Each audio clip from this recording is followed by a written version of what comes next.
जय भगवान की जय। श्री मौनी बाबा भगवान की जय।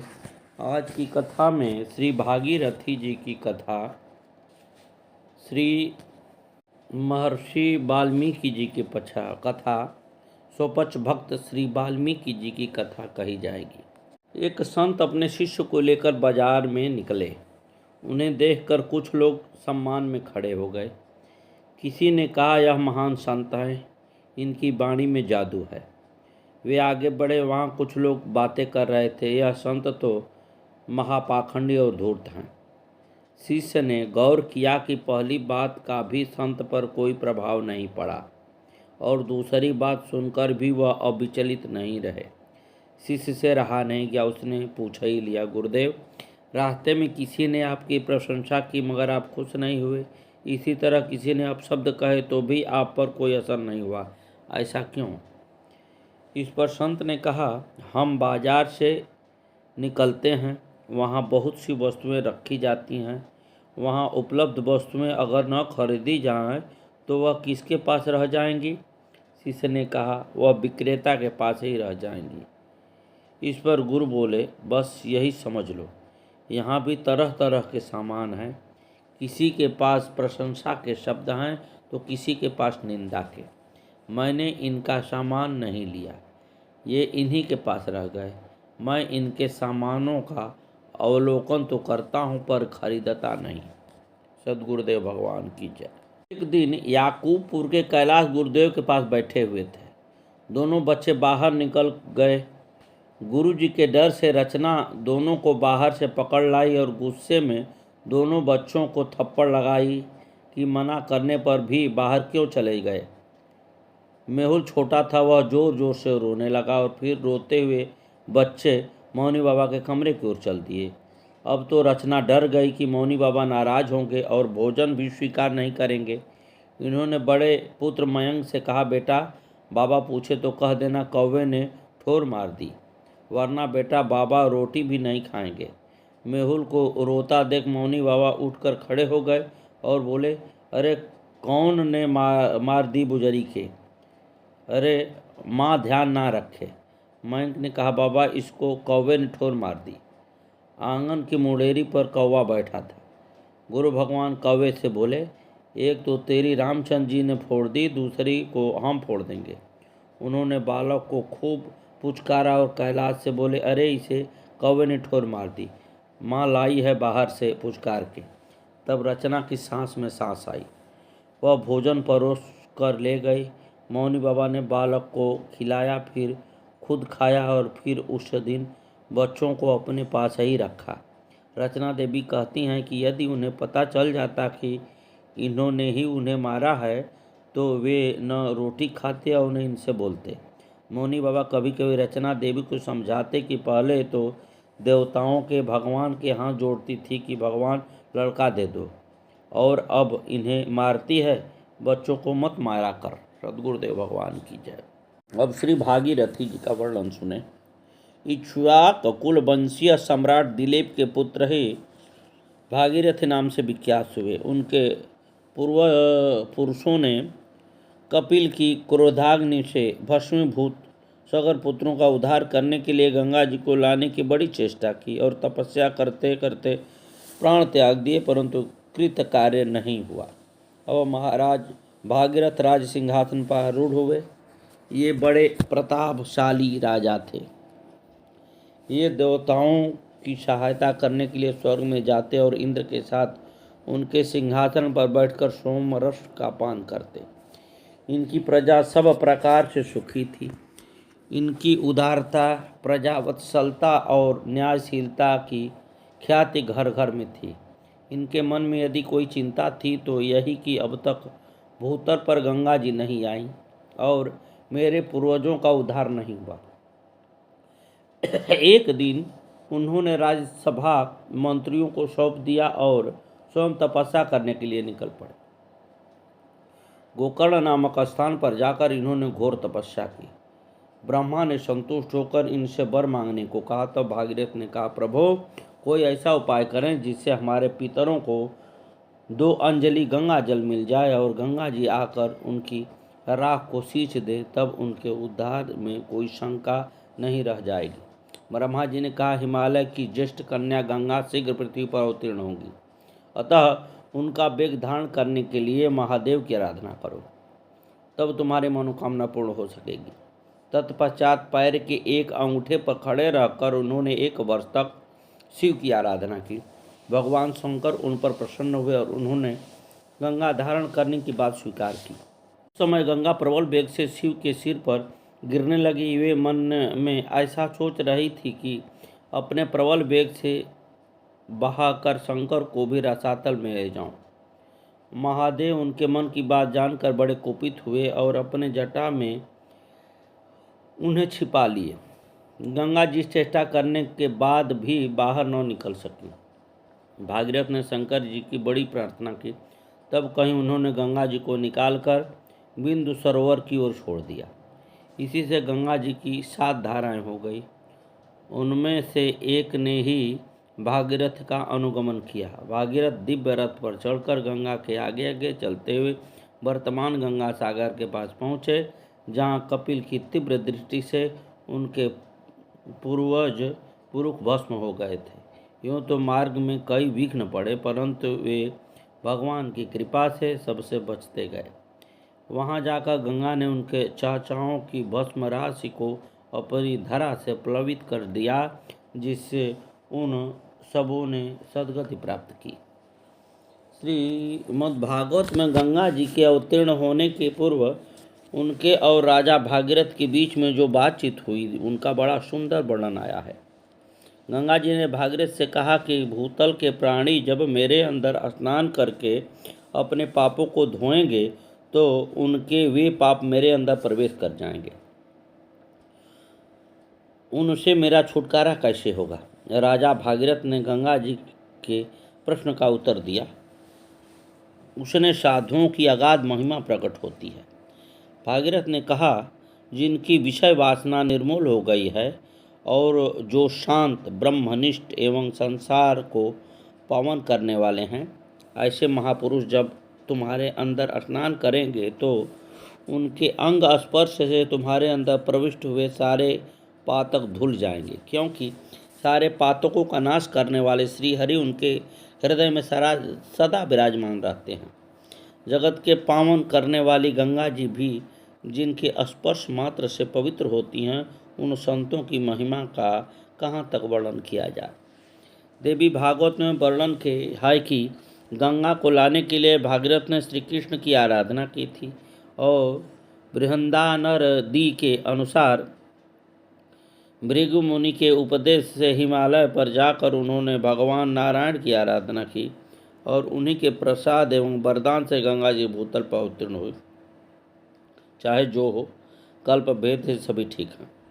महाराज भागीरथ ने हम भूतलवासियों को एक ऐसा अमूल्य निधि दान की, जिससे हम जब तक सृष्टि रहेगी उनके ऋणी रहेंगे और उनके यश संगीत का गायन करते रहेंगे। उन्होंने अपने पितरों के बहाने हम सबका उद्धार कर दिया, हमारे हाथ में परम कल्याण का गुप्त मंत्र दे दिया। इससे बढ़कर हमारा और कौन सा उपकार हो सकता है। विभिन्न पुराणों में इसके विभिन्न पुत्रों का वर्णन आता है और इनकी पितृभक्ति, गुरु भक्ति एवं भगवत भक्ति का बड़ा सुंदर वर्णन मिलता है। पुराणों द्वारा उनका अनुशीलन किया जा सकता है। वाल्मीकि जी का वर्णन सुने। जन्म पुनि जन्म को न मेरे कछु सोचा हो, संत पद पंकज रेणु शीश पर धारिये। प्राचीन वही आदि कथा प्रसिद्ध जग, उभय वाल्मीकि बात चित्त तय न टारिये। भय भील संग भील ऋषि संग ऋषि भय, भय राम दर्शन लीला विस्तारिये। जिन्हें जग गाय की हम सकै न अगाध चाय, भाय भरी विभोर ही नयन भरी ढारिये। प्रियादास जी नाभा जी के हार्दिक भाव को व्यक्त करते हुए कहते हैं कि अहो, यदि मुझे बार बार जन्म लेकर संसार में आना पड़े तो इसकी मुझे कुछ भी चिंता नहीं है, क्योंकि इससे बड़ा भारी लाभ होगा कि संतों के चरण कमलों की रज सिर पर धारण करने का शुभ अवसर मिलेगा। प्राचीन वराही आदि भक्तों की कथाएं पुराण इतिहास में वर्णित हैं, परंतु महर्षि वाल्मीकि और स्वपक्ष भक्त वाल्मीकि इन दोनों की कथा को चित्त से कभी दूर नहीं करना चाहिए। महर्षि वाल्मीकि पहले भीलों का साथ पाकर भीलों का सा आचरण करने वाले हो गए, फिर ऋषियों का संग पाकर ऋषि हो गए। उन्हें श्री रघुनाथ जी के दर्शन हुए। उन्होंने अपने भक्त वाल्मीकि रामायण में श्री राम जी के चरित्र का विस्तार पूर्वक ऐसा उत्तम वर्णन किया है, जिन्हें गाते और सुनते हुए संसार तृप्त नहीं होता है। श्रोताओं और वक्ताओं के हृदय उत्कट प्रेमानुरागमय भावों से भर जाते हैं। फिर आनंदवश नेत्रों से आंसुओं की धार बहने लगती है। भगवान नाम के जप से मनुष्य क्या से क्या हो सकता है, इसके ज्वलंत उदाहरण भगवान वाल्मीकि हैं। इनका जन्म तो अंगिरा गोत्र के ब्राह्मण कुल में हुआ था, किंतु डाकुओं के संग में रहकर ये लूट मार और हत्याएं करने लगे। जो भी आता उसी को लूटते, कोई कुछ कहता तो उसे जान से मार देते। इस प्रकार बहुत वर्षों तक ये लोक निंदित क्रूर कर्म करते रहे। इस संसार चक्र में घूमते घूमते जब जीव के उद्धार होने के दिन आते हैं, तब उसे साधु संगति प्राप्त होती है। जिसे भगवत कृपा से साधु संगति प्राप्त हो गई और साधु संत उन पर अहेतुकी कृपा करने लगे, तब समझना चाहिए कि अब इसके उद्धार का समय आ गया है। वाल्मीकि जी के भी उद्धार के दिन आ गए।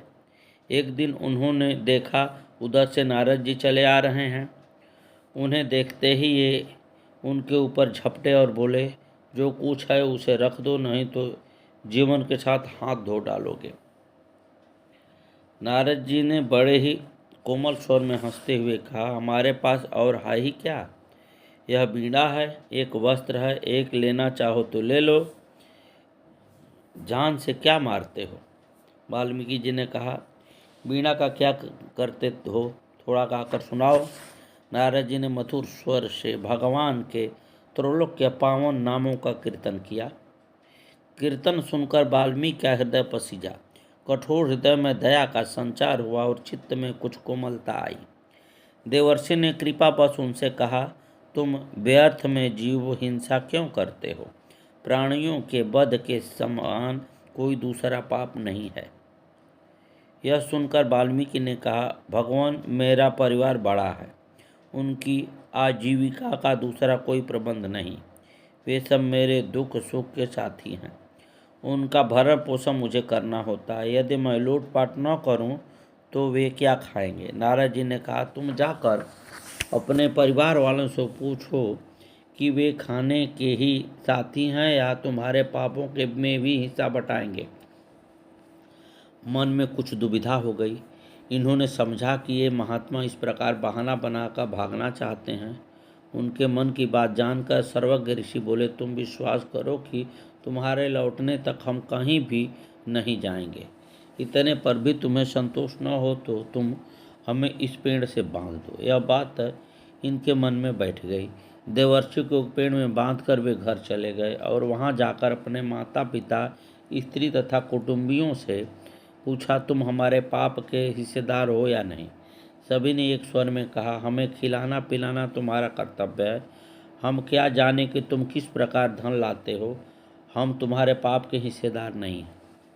जिनके लिए वे निर्दयता से प्राणियों का वध करते रहे, उनका ऐसा उत्तर सुनकर वाल्मीकि जी के ज्ञान नेत्र खुल गए। जल्दी से जंगल में आकर मुनि का बंधन खोला और रोते रोते उनको चरणों में लिपट गए। महर्षि के चरणों में पड़कर वे खूब जी भर कर रोए। उस रुदन से गहरा पश्चाताप था। नारद जी ने उन्हें धैर्य बधाया और कहा, अब तक जो हुआ सो हुआ। अब यदि तुम हृदय से पश्चाताप करते हो तो मेरे पास राम नाम रूपी एक ऐसा मंत्र है, जिसके निरंतर जप से तुम सभी पापों से छूट जाओगे। इस नाम के जप से में ऐसी शक्ति है कि वह किसी प्रकार भी जपा जाए पापों का नाश कर देता है।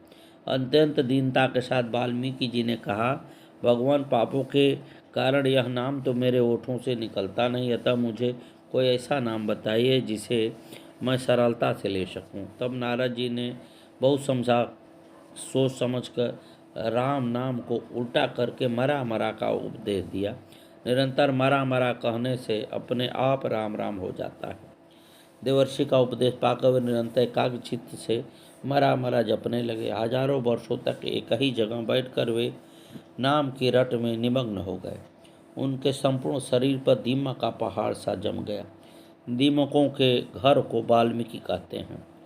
उनमें रहने के कारण ही इनका नाम वाल्मीकि पड़ा। पहले इनका नाम रत्नाकर था। यही संसार में लौकिक छंदों के आदि कवि हुए। इन्होंने ही श्री वाल्मीकि रामायण आदि काव्य की रचना की। वनवास के समय भगवान स्वयं इनके आश्रम पर गए थे। सीता जी ने भी अपने अंतिम वनवास के दिन इन्हीं महर्षि के आश्रम में बिताए थे।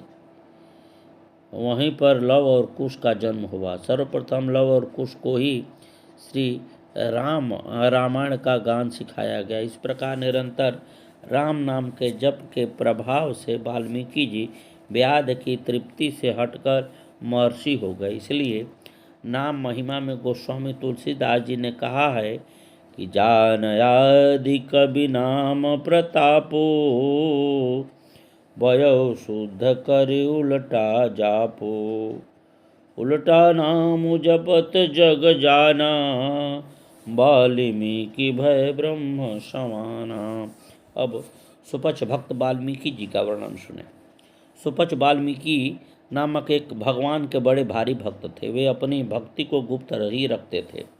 एक बार की बात है, धर्मपुत्र राजा युधिष्ठिर ने बड़ा भारी यज्ञ किया। उसमें इतने ऋषि महर्षि पधारे कि संपूर्ण यज्ञ स्थल भर गया। भगवान ने शंख स्थापित किया और कहा कि यज्ञ के सांगोपांग पूर्ण हो जाने पर यह शंख बिना बजाए ही बजेगा। यदि नहीं बजे तो समझिए कि यज्ञ में अभी कुछ त्रुटि है, यज्ञ पूरा नहीं हुआ। वही बात हुई। पूर्णाहुति, तर्पण, ब्रह्म भोजन, दान, दक्षिणा सभी कर्म विधि समेत संपन्न हो गए, परंतु वह शंख नहीं बजा। तब सबको बड़ी चिंता हुई कि इतने श्रम के बाद भी यज्ञ पूर्ण नहीं हुआ। सभी लोगों ने भगवान श्री कृष्ण के पास आकर कहा कि प्रभु, आप कृपा करके बताइए कि यज्ञ में कौन सी कमी रह गई है। भगवान श्री कृष्ण बोले, शंख न बजने का रहस्य सुनिए। यद्यपि ऋषियों के समूह से चारों दिशाएं संपूर्ण भूमि भर गई है और सभी ने भोजन किया है, परंतु किसी रसिक वैष्णव संत ने भोजन नहीं किया। यदि आप लोग वह कहें कि इस ऋषि में क्या कोई भक्त नहीं है, तो मैं नहीं कैसे कहूँ। अवश्य इन ऋषियों में कुछ उत्तम भक्त हैं। फिर भी मेरे हृदय की एक गुप्त बात यह है कि मैं सर्वश्रेष्ठ रसिक वैष्णव भक्त उसे मानता हूँ जिसे अपनी जाति, विद्या, ज्ञान आदि का अहंकार बिल्कुल न हो और जो अपने को दासों का दास मानता हो। यदि यज्ञ पूर्ण करने की इच्छा है तो ऐसे भक्त को लाकर भोजन कराइए। भगवान की यह बात सुनकर युधिष्ठिर ने कहा, प्रभु सत्य है, यह ऐसा भगवत भक्त हमारे नगर के आसपास कहीं भी दिखाई नहीं देता है जिसमें अहंकार की गंध न हो। ऐसा भक्त तो किसी दूसरे लोक में भले ही मिले। भगवान ने कहा, नहीं, तुम्हारे नगर में ही रहता है। दिन रात प्रातः सायं तुम्हारे यहाँ आता भी है, पर उसे कोई जानता नहीं है और वह स्वयं अपने को प्रकट भी नहीं करता है। यह सुनकर सभी आश्चर्य से चौंक उठे और बोले, प्रभु कृपया शीघ्र ही बताइए, उनका क्या नाम है और कहाँ स्थान है, जहाँ जाकर हम उनका दर्शन करके अपने को सौभाग्यशाली बताएं। भगवान ने कहा, स्वपच भक्त वाल्मीकि के घर को चले जाओ। वे सर्वविकार रहित सच्चे साधु हैं। अर्जुन और भीमसेन भक्त वाल्मीकि को निमंत्रण देने के लिए उनके घर जाने को तैयार हुए। तब भगवान ने उन्हें सतर्क करते हुए हृदय की बात खोलकर कही, जाते तो हो पर सावधान रहना। भक्तों की भक्ति का भाव अत्यंत दुर्लभ और गंभीर है। उनको देखकर मन में किसी प्रकार का विकार न लाना, अन्यथा तुम्हारी भक्ति में दोष आ जाएगा। दोनों ने वाल्मीकि के घर पहुंचकर उनके चारों ओर घूमकर उनकी प्रदक्षिणा की। आनंद से झूमते हुए पृथ्वी पर पकड़कर साष्टांग दंडवत प्रणाम किया। भीतर जाकर देखा तो उनका उपासना गृह बड़ा सुंदर था। वाल्मीकि जी ने जब दोनों राजाओं को आया देखा तो उन्होंने सब काम छोड़ दिए, लज्जा एवं संकोच बस कांपने लगे। उनका मन विह्वल हो गया। अर्जुन और भीमसेन ने सविनय निवेदन किया, भक्तवर, कल आप हमारे घर पर पधारिए और वहाँ अपनी जूठन गिराकर हमारे पाप ग्रहों को दूर कीजिए। हम आप सबको परम भाग्यशाली बनाइए। दोनों को निमंत्रण देते तथा अपनी बड़ाई करते हुए सुनकर वाल्मीकि जी कहने लगे, अजी, हम तो सदा से आपकी जूठन उठाते हैं और आपके द्वार पर झाड़ू लगाते हैं। मेरा निमंत्रण कैसा? पहले आप लोग भोजन कीजिएगा, फिर पीछे से हमें अपनी जूठन दीजिएगा। अर्जुन भीमसेन ने कहा, आप यह क्या कह रहे हैं? पहले आप भोजन कीजिएगा, फिर पीछे से हमें कराइएगा। बिना आपको खिलाए हम लोग नहीं खाएंगे। दूसरी बात, भूलकर भी मन में न सोचिए। वाल्मीकि जी ने कहा, बहुत अच्छी बात, यदि आपके मन में ऐसा है तो ऐसा ही होगा। अर्जुन और भीमसेन ने लौटकर राजा युधिष्ठिर से वाल्मीकि की बात कही। सुनकर युधिष्ठिर ने स्वपक्ष भक्त के प्रति बड़ा प्रेम हुआ। भगवान श्री कृष्ण ने द्रौपदी को अच्छी प्रकार से सिखाया कि तुम सभी प्रकार के खडरस व्यंजनों को अच्छी प्रकार से बनाओ। तुम्हारे हाथों की सफलता आज इसी में है कि भक्त के लिए सुंदर रसोई तैयार करो। रसोई तैयार हो चुकने पर राजा युधिष्ठिर जाकर वाल्मीकि को लेवा लाएं। उन्होंने कहा कि हमें बाहर ही बैठकर भोजन करा दो। श्री कृष्ण ने कहा, हे युधिष्ठिर, ये तो तुम्हारे भाई हैं, इन्हें सादर गोद में उठाकर स्वयं ले आओ। इस प्रकार उन्हें पाकशाला में लाकर बैठाया गया और उनके सामने सभी प्रकार के व्यंजन परोसे गए। रसमय प्रसाद का कौर लेते हुए शंख बज उठा, परंतु थोड़ी देर बजकर फिर बंद हो गया। तब भगवान ने शंख को एक छड़ी लगाई। भगवान ने शंख से पूछा, तुम कण कण के भोजन करने पर ठीक से क्यों नहीं बज रहे हो? घबराकर शंख बोला, आप द्रौपदी के पास जाकर उनसे पूछिए। आप मन से यह मान लीजिए कि मेरा कुछ भी दोष नहीं है। जब द्रौपदी से पूछा गया तो उन्होंने कहा कि शंख का कथन सत्य है। भक्त जी खट्टे मीठे आदि सभी रसों के सभी व्यंजनों को एक में मिलाकर खा रहे हैं। इससे मेरी रसोई करने वाली चतुरता धूल में मिल गई। अपनी पाक विद्या का निरादर देखकर मेरे मन में यह भाव आया कि आखिर हैं तो वे स्वपच जाति के ही, ये भला व्यंजनों का स्वाद लेना क्या जाने। तब भगवान ने सब पार्षदों को एक में मिलाकर खाने का कारण पूछा। वाल्मीकि ने कहा कि इनका भोग तो आप पहले ही लगा चुके हैं, अतः पदार्थ बुद्धि से अलग अलग स्वाद कैसे लूं? पदार्थ तो एक के बाद दूसरे रुचिकर और रुचिकर लगेंगे, फिर इसमें प्रसाद बुद्धि कहाँ रहेगी?